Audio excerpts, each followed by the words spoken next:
Hi, this is Brian Forster coming to you from Paracas in Peru. Um, Hopefully those of you watching can hear me. Can somebody write a little note and tell me if the sound is working? Okay, great. Thank you, Evelyn. Well, as I said, we just returned from Easter Island, known locally as Rapa Nui, which actually means the big paddle, which is intriguing. So we were there for 6 days. We flew from Lima, Peru, to Santiago in Chile. And then from Santiago in Chile, we flew to Easter Island. There are basically only two routes, as far as I can tell, for getting there.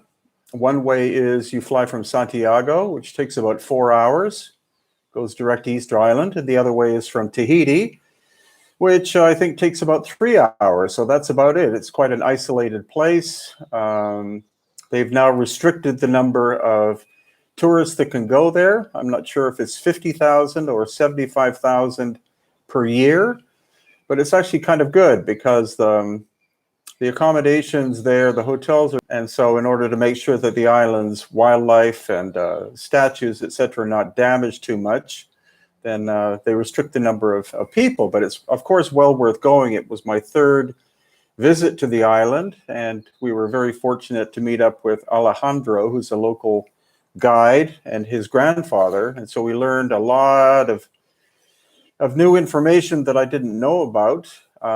So that'll be the subject of a book. And of course, I filmed so much 4K video, even some quadcopter footage with the new baby quadcopter.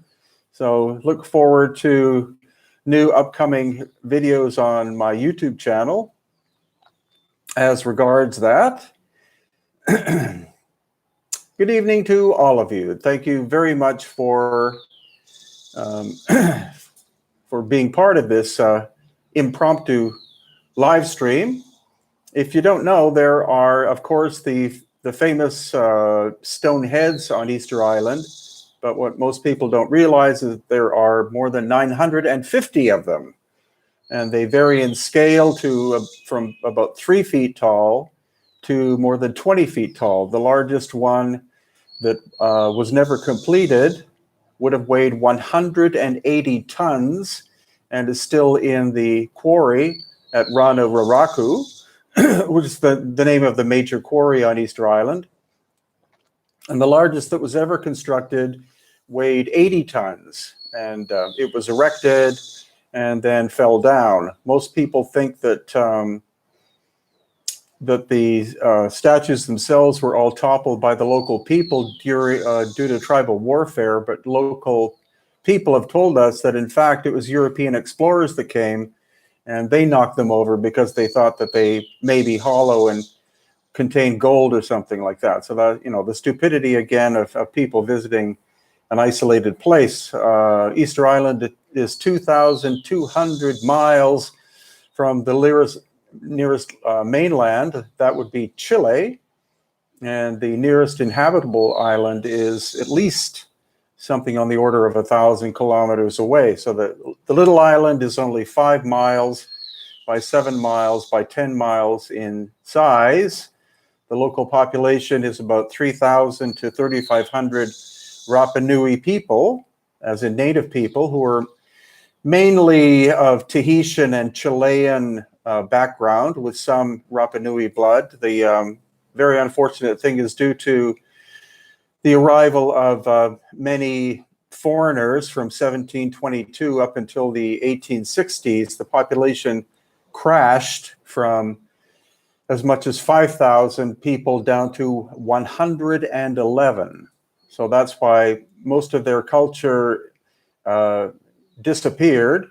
A lot of their cultural characteristics are of Tahitian origin, but there are still some ancient wisdom keepers that live on the island. We were very fortunate to meet up with Alejandro, who's quite a young man, and his grandfather, Lucas, who is in his, I think, late 70s, and he's basically the wisdom keeper of the ancient knowledge. And so I'm going to be transferring that into a new book coming up that will be available on Amazon. So, reading some of your comments here. Connection between Egypt and South America in terms of ancient technology? I don't think so. I think whoever did the work in Egypt was completely different from the work that was done in Peru and Bolivia. Just the style is different. The Egyptian stuff is very linear, like precise and linear. A lot of the stuff in the highlands of Peru, of course, is polygonal. Now, Bruno says, is there much polygonal wall on Easter Island? Yes, there's a site called Vinapoo with very, very tight-fitting basalt construction. There's no way that the known civilization, the Polynesians, could have done that work because it's way too precise. We also saw on the fronts and backs of some of the ahu, which are the temple platforms where the moai were placed, either in the front or the back, you have very precise rows of construction and then lots of kind of rubble work around it. So we're looking at least two different civilizations being there. The Polynesian being more or less Stone Age people. That's not to put them down. It's just that's what they had. They had basalt tools, and then we see much, much finer construction work, like super precise, that we see again in places like Egypt and Peru and Pumapunku in Bolivia. So timeline, we did have Robert Schoch, the geologist, on Easter Island with us about 5 years ago, and he believes that some of the constructions could be as much as 12,000 plus years old. That fits in with the timeline that we talk about in terms of the highlands of Peru and probably Egypt as well. So again, 950 of these stone statues, and they are not just heads, of course. Most of you will know by now that the ones where you just see the neck and the head, the full body is there underground. So the question is, why is so much of them underground? And it's, according to Robert Schoch, once again, he said that it was probably erosion from the hillsides over the course of thousands upon thousands of years. So in the 1950s, Thor Heyerdahl was able to excavate some of them. One of them was very tall. It was over 20 feet tall. And he showed that it was a full body. And the hands come down like that towards, one would think, the belly button, but the belly button's up here. They're actually pointing to the genitalia.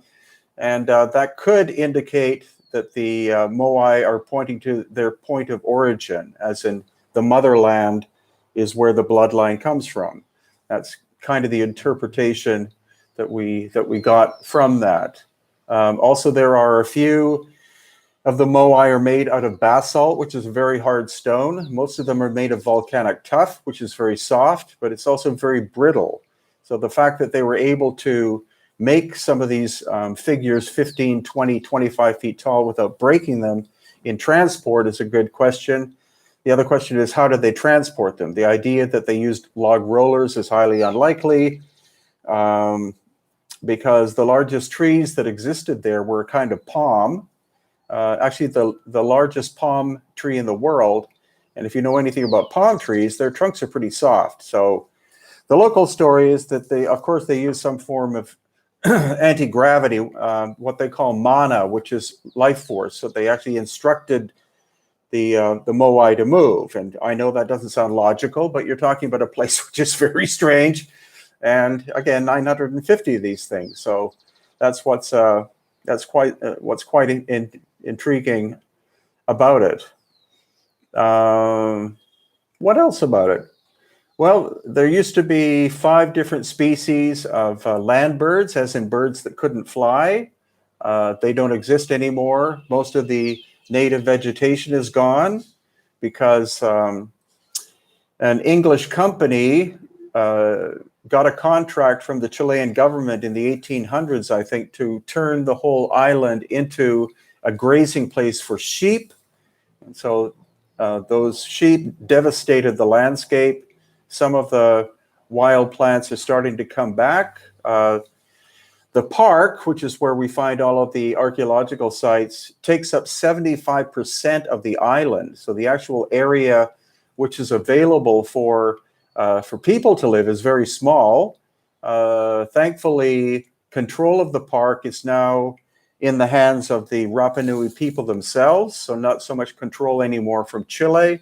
More and more, the Rapa Nui people are being able to take more and more of their rights and land back, and their traditions are coming back, and that kind of thing.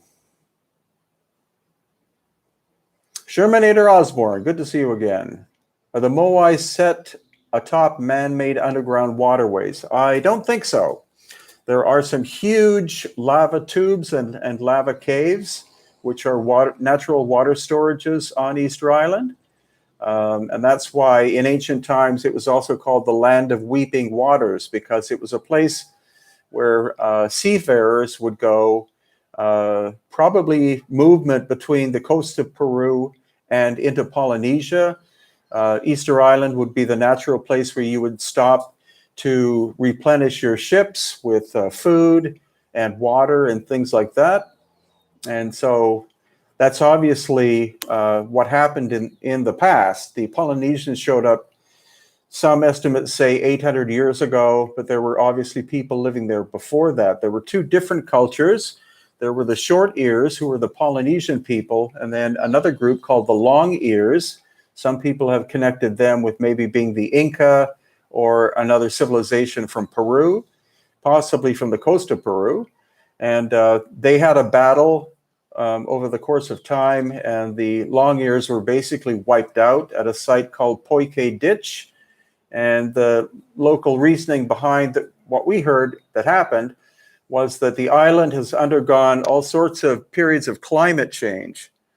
So it wasn't just that the people themselves wiped out a lot of the natural plants and animals there, also massive climate change, quite possibly the result of El Nino events that can take course over the period of years. And so what they believe is that the vegetation and animal life was to some degree decimated at one point in time. And then the long ears supposedly decided to take up cannibalism, which they did to some of the short-eared people's children. So the short-eared people rebelled, and they more or less wiped out the local long-ear population, who were said to have been red-haired people and probably fair-skinned. So again, a very complex history of this little island. Also, you may have heard of what's called the Rongo Rongo script, which is a glyph language.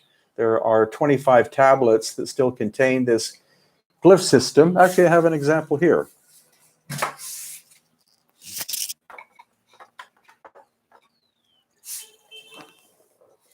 So this is what the Rongo Rongo language looks like. This, of course, is a modern copy. And you see it's a glyph system of animals and plants, etc. And there are some, including local people, who say that the origin of this language, because you don't find it anywhere else in Polynesia, just on Easter Island. So supposedly the source of this is the area of Mohenjo-Daro in Pakistan, otherwise known as the ancient Indus Valley civilization. They're very similar script located there.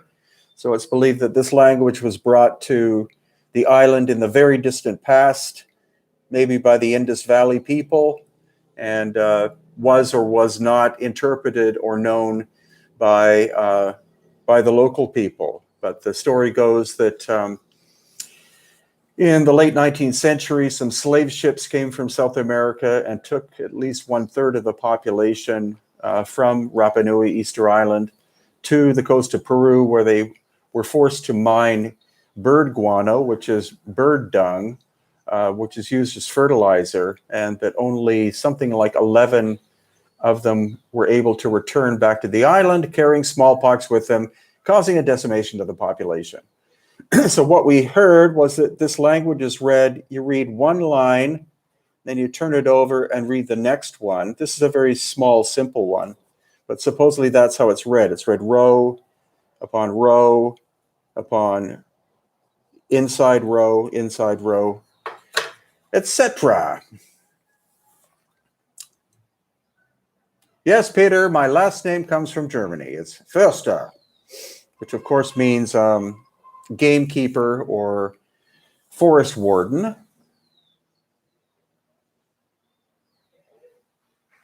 Yes, Antipodine. The lady's name is Monica, and she had her. She's a woman living on living in New Zealand, known to them as Aotearoa, the land of the long white cloud. She had her. I think she's in her 70s. She had her DNA tested, and she's something like 30% Persian. So she has natural dark red hair, and so she's obviously not of the Maori people. The Maori, of course, are the indigenous people of New Zealand. She's from a much earlier migration, and again, according to her DNA, at least part of her ancestry comes from the area of Persia, which is quite incredible. Ah, Amy Lai is in Cambodia. Good to hear from you as always. Thank you, Marcelo. Brazil is a beautiful country. I've been 3 times. I'd love to go back again. So, thank you very much, El Chipacabra. Very kind of you. Yes, very good question. The question is, was Easter Island bigger in the past? Definitely. When you trace back 12,000 years, you find out that Easter Island, or the world's oceans, were 300 plus feet, more than 100 meters below what they are now. And so Rapa Nui may refer to its maybe the ancient name, meaning that it was a larger landmass at that time.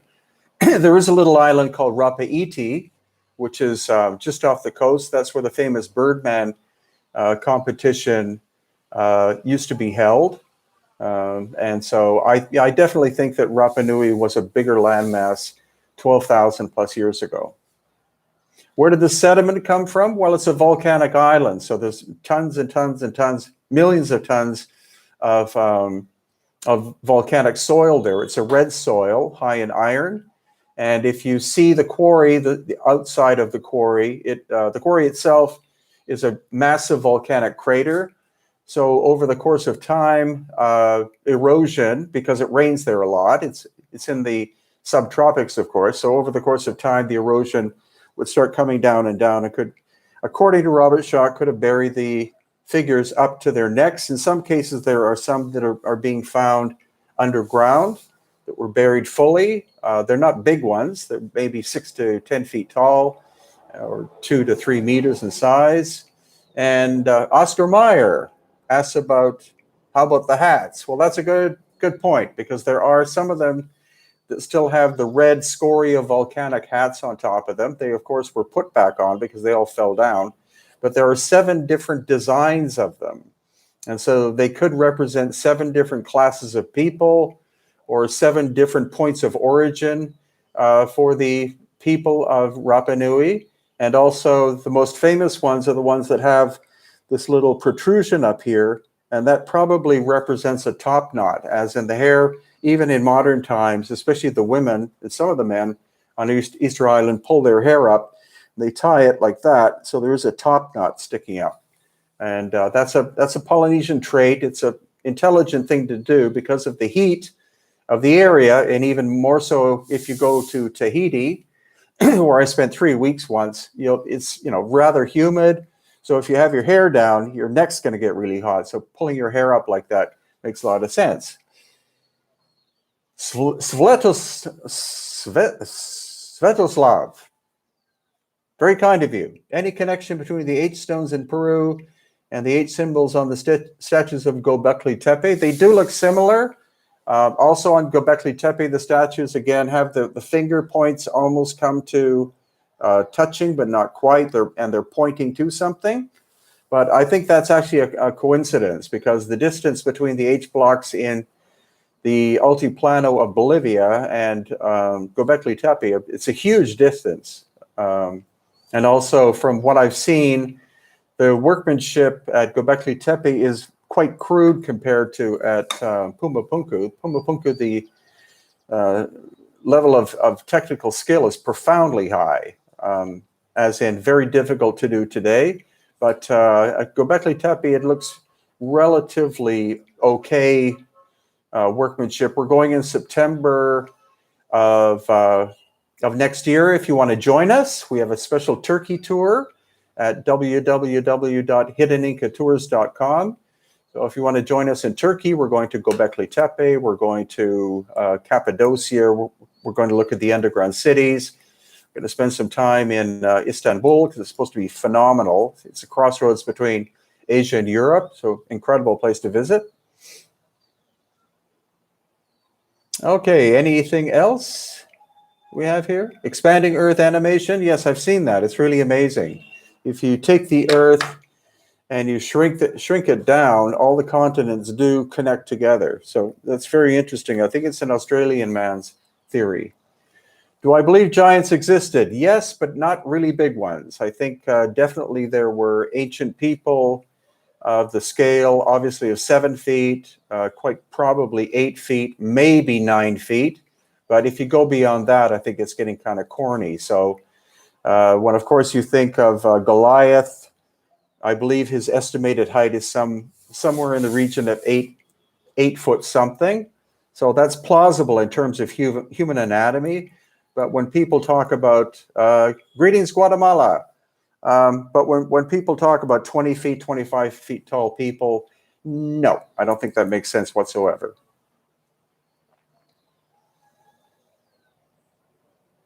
Basket of Puppies asked, do you believe the pyramids were power plants? I think they were energetic facilities. I don't think they were necessarily electrical facilities, but energetic, definitely. That's what the latest studies are, talking about electromagnetic characteristics. We are, of course, going there in April of next year. Our tour is sold out.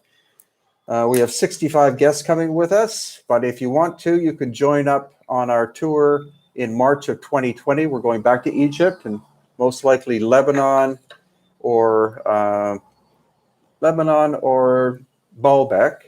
And we may even be going to Ethiopia to look at the stone-cut churches that are underground there. Yes, Stanislav, I think the ancient civilizations cut stone with sound and resonance. That's what I think we're looking at. In the case of Egypt, we're looking at the fact that we see lots of evidence of power tool marks, straight saws, circular saws, tube drills. In Peru, we see almost no evidence of the actual technology. So it would appear that it has to be some kind of sound/vibration tool that was used to do the work. Also, the sound and vibration was probably used to move the multi-ton blocks in both locations.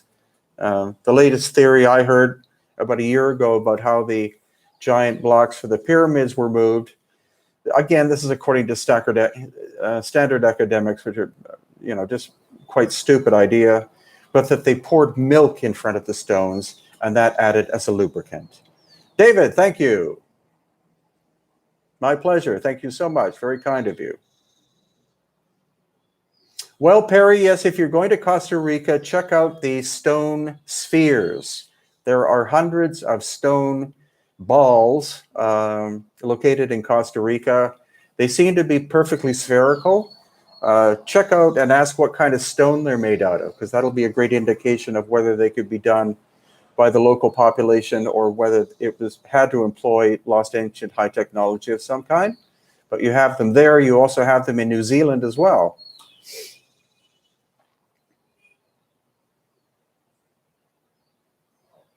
No, I never worry about my security. I think the powers that be have so many problems to deal with. I don't think I'm a big problem.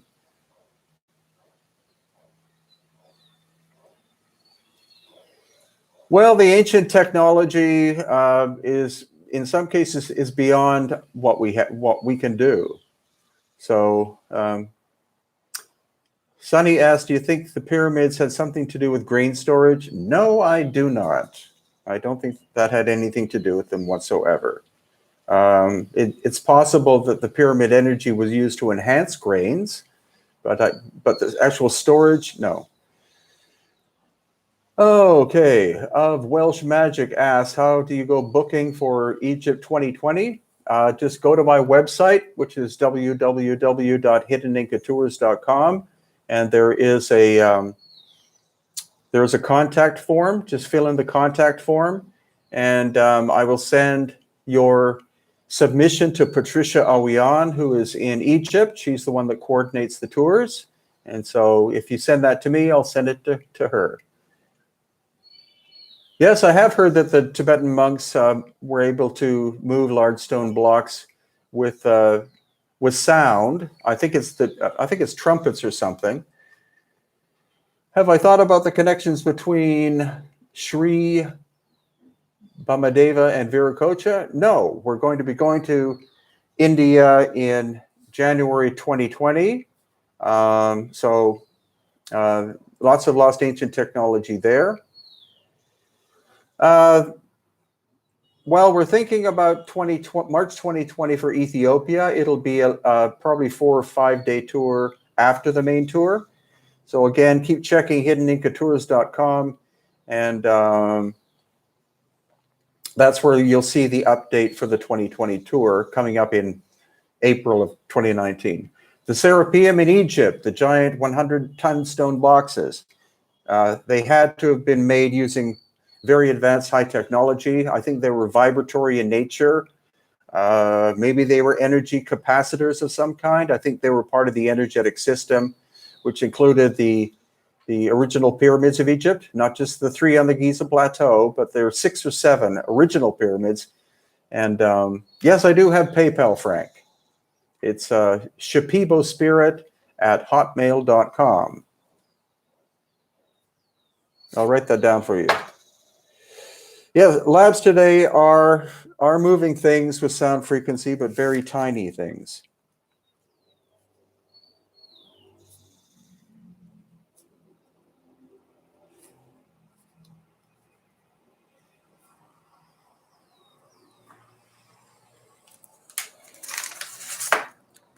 Okay, so for anyone who wants to know my PayPal, shapibospirit@hotmail.com.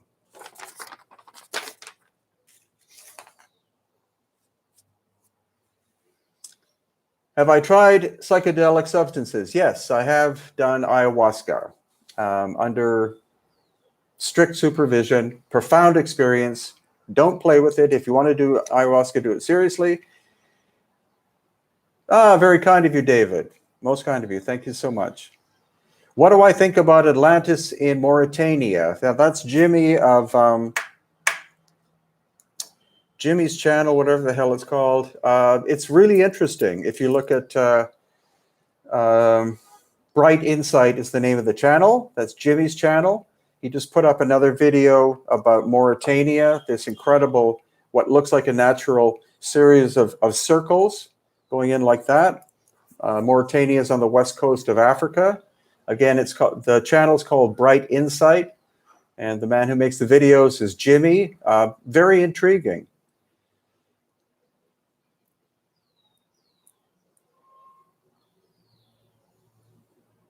Send some ayahuasca in the mail? I don't think so.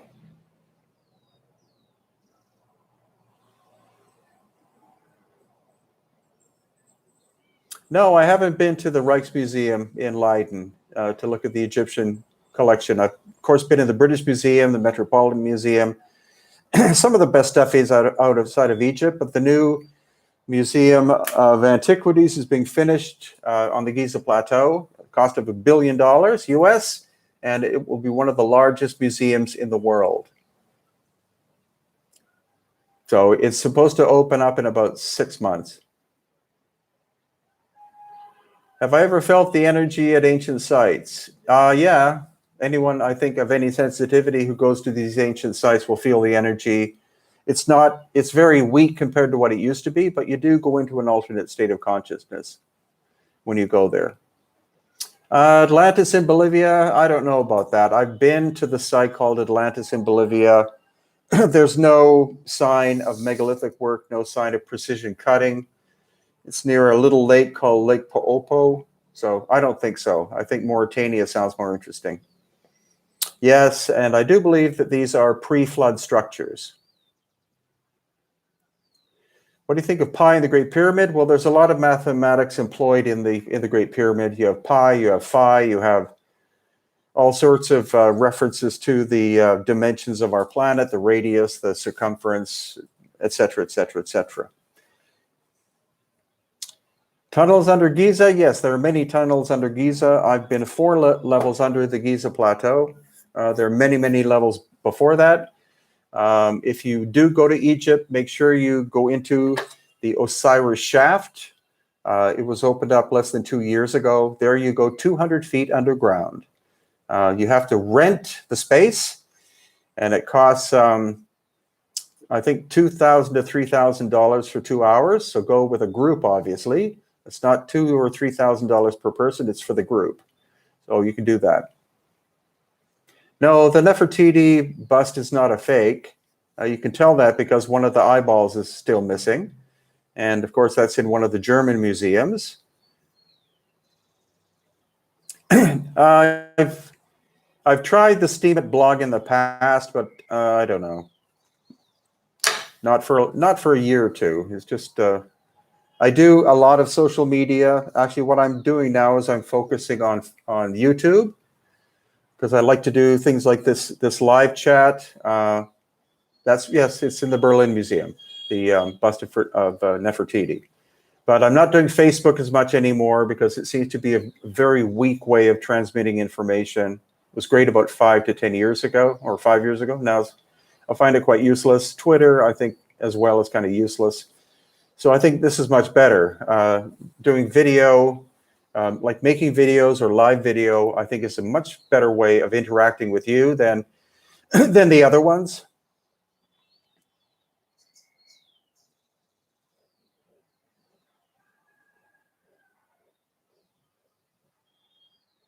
Yeah, well, thanks for agreeing with me. I think YouTube is the best way of transmitting and sharing information.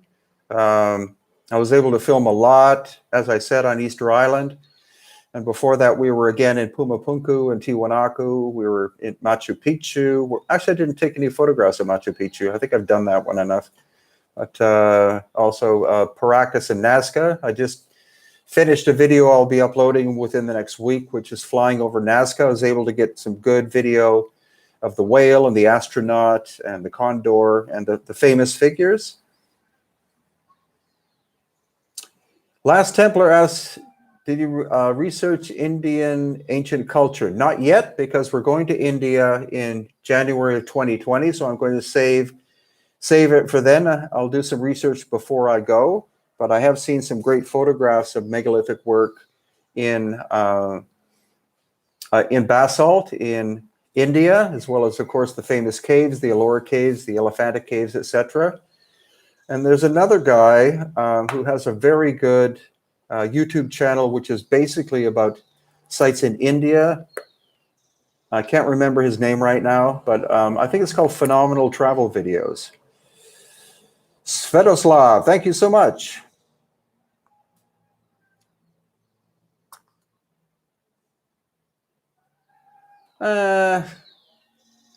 Robert Schock makes interesting connections between Göbekli Tepe circular constructions in Atlantis. I don't know. I don't know about that. I don't know. Mauritania or sounds much more interesting than that. Göbekli Tepe, supposedly, it's not just one circle. It's 30 or 40 of them. NPC News, thank you. Thoth and the Emerald Tablets. I've read, 15 years ago, I read a fair bit about the Emerald Tablets. Some people think that the Emerald Tablets are under the front paws of the Sphinx. I don't think so. But interesting question. Thank you. Coming on Treasure on the UK? Well, I was just there, but I'd love to come back. And that's right. His name, the Phenomenal Travel Videos guy, his name is Praveen. Yeah, that's his name. His stuff is really good.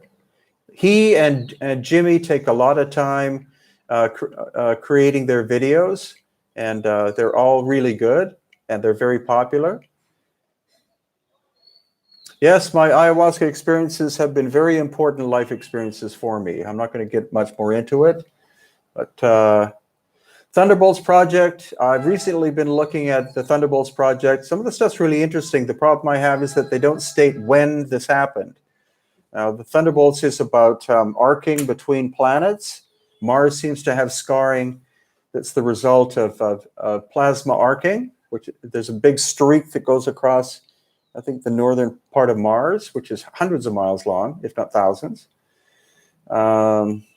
So yeah, Thunderbolts project is interesting. But again, the videos I saw, they don't mention timeline. If they said 12,000 years ago, then that would move in quite well with the other stuff that we're looking at. I don't know if Atlantis was in the Eye of Africa, but Jimmy's channel is really good at looking at that in great depth. I'm sure the ancients knew about the helical model of the solar system, for sure. Aku Aku, that's referring to this book. This is a book by Thor Heyerdahl, and I'll read the back of it for you. This was written, I think, in the 50s. This may be the first edition. I don't know. It was given to me. But again, Thor Heyerdahl wrote this. He did very extensive work on Easter Island. He did the first major excavations. So Aku Aku means guardian spirit to the natives of Easter Island in the Southwest Pacific, the loneliest inhabited island in the world. On this barren and isolated island, men of mystery built huge stone images and then disappeared, according to Thor Heyerdahl. It's a great read if you can find it. You can probably get the ebook version. And I read it several years ago. I just happened to find it in my bookshelf now. I forgot I even had it. But some great old photos here that I can show you without wrecking the book too much. So here we have these are Totora Reed boats that are still made on Easter Island, and they're called Tora, probably after Totora, but also on the coast of Peru, the same boats of the same size, the same design are made, and they're called Pora. So that could be a link in terms of language between the two places. This shows you, of course, what some of the Moai heads look like, buried up to their necks. And then next picture. Here we go. Here you see this is one of the ones that was never completed. It's still in the quarry at Rano Raraku. Here's a massive stone, block of stone. Then on the back. So here we have inspection in the quarry. Here you have one of the moai that was never completed. And this shows supposedly the technique for making them. There you have a basalt pounder, and you see they undercut from both sides until they're able to release it. So that's kind of intriguing. And what else we have? Okay, here we have again some more of the unfinished moai that are in the quarry at Rano Raraku. A small stone figure that was found. They actually excavated this one in the 1950s. It was found buried underground. That's what it looks like standing up. Unfortunately, it's pretty badly eroded now. Then here we go. This shows you that this one was buried up to its neck. And so there you have the rest of the body there. Notice the difference in color. This was protected. This is eroded. Again, the two hands pointing to the genitalia, very similar as seen at Göbekli Tepe in Turkey. And then one of the really big ones, there's a human being in the ditch or the trench. So you see it was originally buried up to there. That shows you the full size of the body. And now, once again, it's been reburied, supposedly to protect it from further damage. Here we have Thor Heyerdahl and his crew working on erecting a moai. There it is lying face down. And here it is. They slowly prop it up bit by bit and then put stones underneath it in order to slowly, over the course of time, lever it back up into position. I think it took them 2 weeks to do this one. Maybe weighs 5 to 10 tons. Again, here again is the levering technique that they use to raise it up.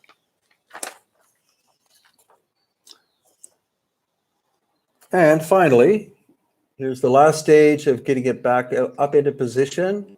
I don't think this was done with the really big ones because they would probably snap in half if this was done. Again, probably some form of ancient high technology, vibrational technology was used to move the big ones. And there's an example of a reasonably large moai. What else we have?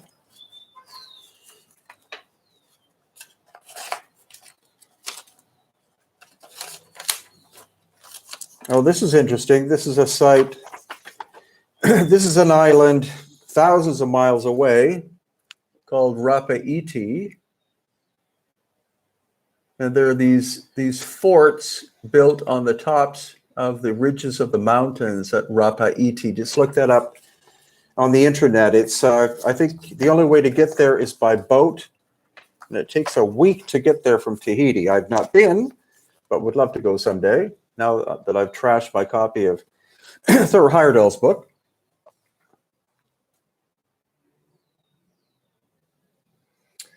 Well, in terms of dating, of course, radiocarbon, carbon-14 dating can only be done to organic material. So plants and soil and things like that. There's a new technique called cosmogenic testing, which measures the amount of buildup of cosmic radiation in stone. So that's a new technique to use to try to find out when stone has been quarried.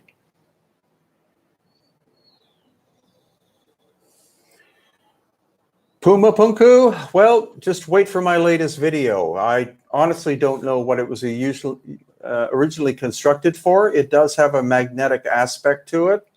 So it is possible that it was used for enhancing seed growth or seed storage to enhance the growth of plants because it's a god-awful environment at 13,000 feet above sea level, or yeah, above sea level.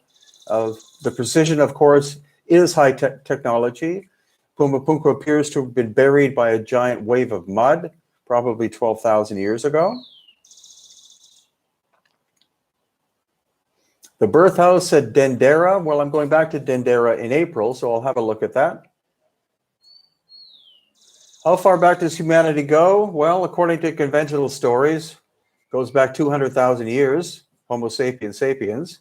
But of course, there were different subspecies that lived on the planet that we probably were responsible for wiping out, such as the little Florensis people of Indonesia, Neanderthal, Denisovan, maybe the Paracas on the coast of Peru were wiped out by Homo sapiens sapiens. We found out that their DNA is not from South America in general, and they were a subspecies of human being. If you want to learn more, please look up my book on Amazon, which is Beyond the Black Sea. It gives you all the DNA results, all the morphological differences between the Paracas and Homo sapiens sapiens. Steve Kokuru, did the Rapa Nui natives find the moai and copy them? Yes, I believe so. I think the oldest moai are the largest ones. They're the ones with an aquiline nose like that, and they also don't have eyes. They just have these notches cut in. And then you have the ones that are smaller. They're the ones that had eyes put in, made out of coral and obsidian, much smaller, much thinner from back to front. And so I think the Polynesians, when they showed up on Easter Island, Rapa Nui, they saw the big moai like buried up to their necks or whatever, then they copied them.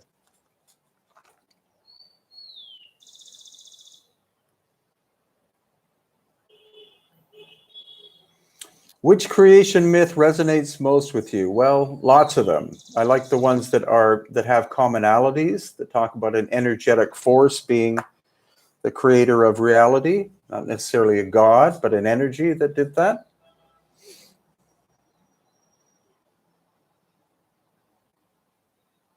More about Easter Island. Well, what else is there to say? I've been 3 times working on a book. I'll be coming out with about 7 different videos here on my YouTube channel. I'll try to also put up little little snippets as well. I was able to film everything in 4K. The camera, my gimbal camera worked perfectly, and was able to use the little quadcopter as well. And that worked flawlessly. We weren't allowed to film in archaeological sites, of course, because that's illegal. But I was able to fly over an ancient wall that looked partially megalithic. So stay tuned for those on my YouTube channel. And I'll be carrying my little quadcopter with me everywhere I go from now on, because it seems to not be very detectable to X-ray. So I'll be able to take it probably to Mexico in February, Cusco in this month. I'm actually meeting up with a man called Nassim Harriman, who's a physicist. He has a group of 150 guests coming with him, so we'll be in Cusco in the Sacred Valley with him from the 16th until the 21st of November. So I'll bring my quadcopter and film then. I may try to bring it to Egypt as well in April.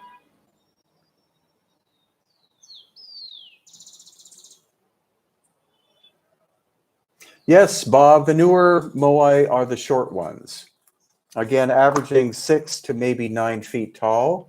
Much cruder in construction, much lighter, much simpler to have been made. There are hundreds of those. The best of the big ones are still in the quarry at Rana Ruraku. Again, those are the big ones buried up to their necks.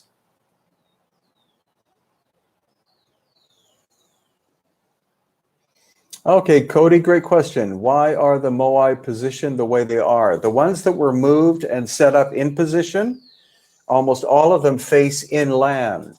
Only 7 of them face the ocean, and the 7 are called the 7 navigators. They face the west as the sun sets. So supposedly the story is that they're facing their homeland of Hiva, which could be in the Marquesas.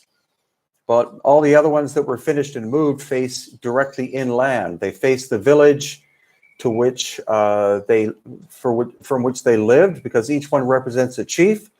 When the chief died, he was buried in the temple complex called the Ahu, and then the moai was erected right on top of the structure above his bones, and so he would represent an ongoing living spirit of the people. Also, the eyes of the moai are not looking straight ahead to the village. They're actually looking upwards like that.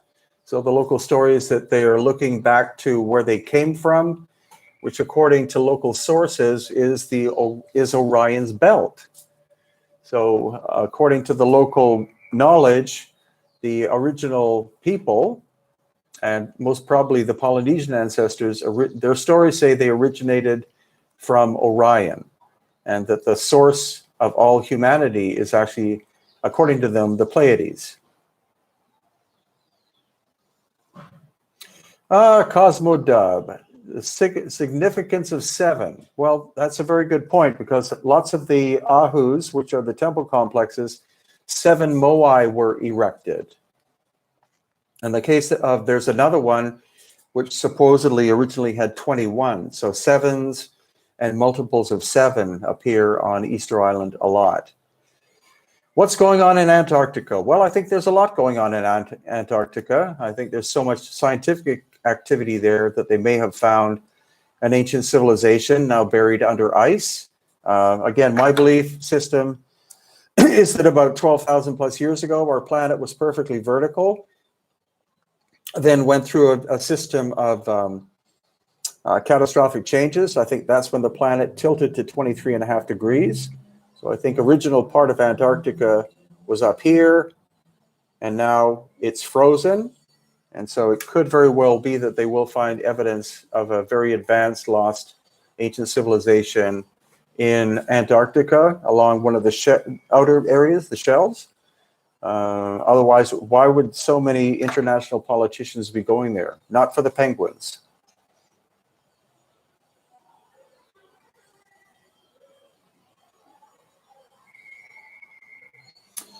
the Sphinx of Baluchistan. Well, I've seen pictures. It looks like a natural formation to me.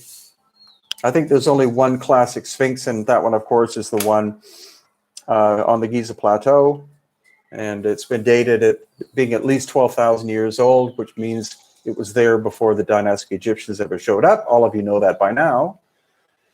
12,000-year-old skeletons found in Quintana Roo, Mexico. Nope, haven't heard of that one. But if you want to send me an email, you can send, if any of you want to send me an email or send me a PayPal, again, there it is, Shipibo Spirit at hotmail.com. You can send me emails there, and that would be great. Thoughts on Planet X? Not really, no. Or this whole thing about Nibiru and all that kind of stuff. I read bits about it in the past, and I read bits of Zecharia Sitchin. I could never get past page 10 because I think he's just, his stuff is not scientifically based enough for me. So if you're fans of Zecharia Sitchin, that's great for you, but I don't find his stuff very plausible. I think it's kind of out of date anyway.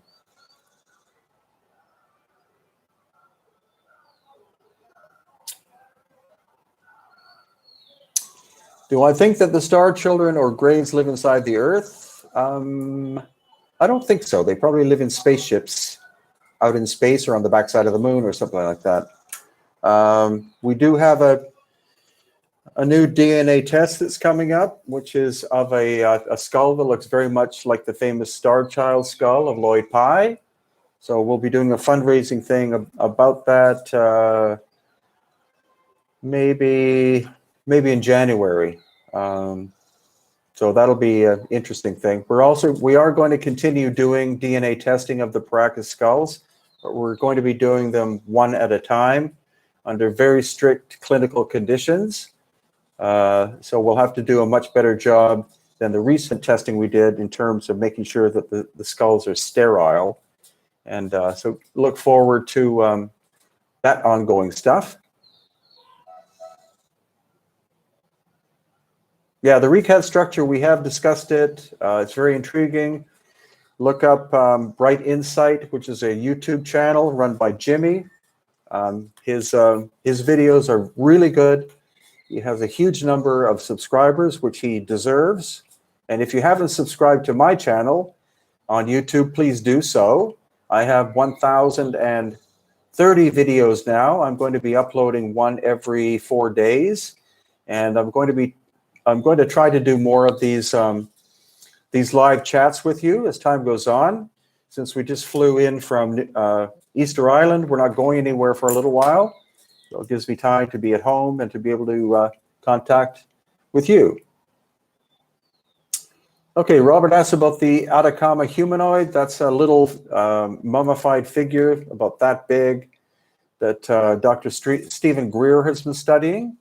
Just look up Atacama alien on YouTube or anywhere else and you'll see. I think it's authentic. I think it's real. I don't think it's a human. I don't think it's a deformed human. It's very bizarre looking. Looks very alien to me.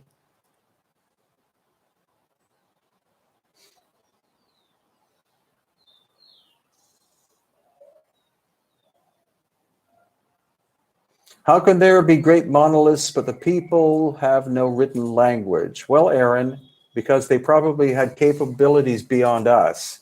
I think a written language is not that advanced a thing. It's actually in some ways a handicap. If you can write things down, it means you don't have to remember anything. So that's why the interior of the Great Pyramid has no hieroglyphics, because whoever built it was much more advanced technologically than we are, and they didn't need to have a written language. Everything was done based on sacred geometry. The same thing in the highlands of Peru. You have the megalithic work. You have no glyphs or hieroglyphics or anything like that. So I think they were much more advanced technologically, possibly spiritually than us.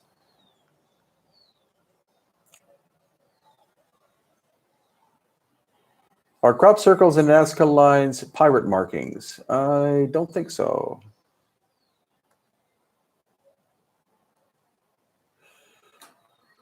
Well, again, we do believe that the series of cataclysms happened 12,000 years ago. Look up the work of Randall Carlson, and that's the timeline we're looking at. We're looking at the end of the last ice age being a series of events that happened very, very rapidly. That is what the biblical flood is in more than 200 different cultures. So it was a series of events. It wasn't like a one-day boom, it happened. It probably took course over maybe decades or hundreds of years.